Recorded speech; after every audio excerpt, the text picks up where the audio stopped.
Isang mag-anak ang naaresto sa Caloocan matapos umanong maaktuhang nagre-repack ng tingi-tinging marijuana.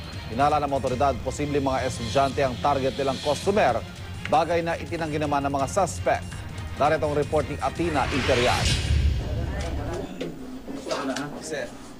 Ganito karami ang tingi-tinging marijuanang nasamsam ng District Special Operation Unit ng Caloocan mula sa isang mag-anak na nagbebenta nito sa Vanguard sa Camarin North, Caloocan. Huli umano sa aktong pagre-repack mula sa mga bloke ng marijuana ang pamilya Arabia sa loob mismo ng kanilang bahay. Bukod sa marijuana, 3 sachet pa ng hinihinalang shabu ang nakuha ng mga pulis sa mga suspect. Kahit may mga arma sa mga suspect, hindi naman na raw sila nakapanlaban dahil hindi nila inasahan ang pagdating at panghuhuli ng mga pulis. Ayon kay Police Chief Inspector Ronald Perilla, itinataon daw sa pasukan ng mga estudyante ang maramihang pagre-repack ng droga. Marami na mga kabataan natin sa ngayon ang kaya nilang bilugin o bulahin para gumamit ng marijuana na to. Magkano daw ba kaya, sir, sa isang sachet? Kasi ang isang sachet nito napakamura.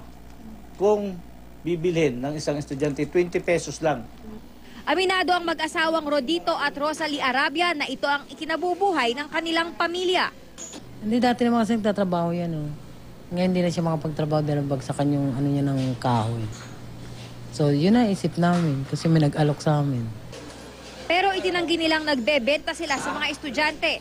Ang mga bumibili raw sa kanila, ginagamit na gamot sa mga karamdaman ng marijuana.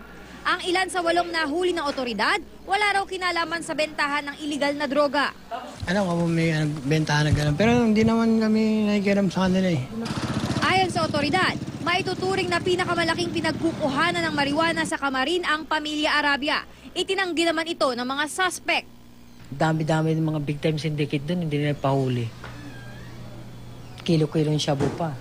At saka dito, Iniimbestigahan pa ng otoridad kung sino ang nagsusupply ng marijuana sa mga suspect. Sasambahan ng paglabag sa Republic Act 9165 o Comprehensive Dangerous Drugs Act ang mga naarestong suspect. Para sa unang balita, Athena Imperial reporting.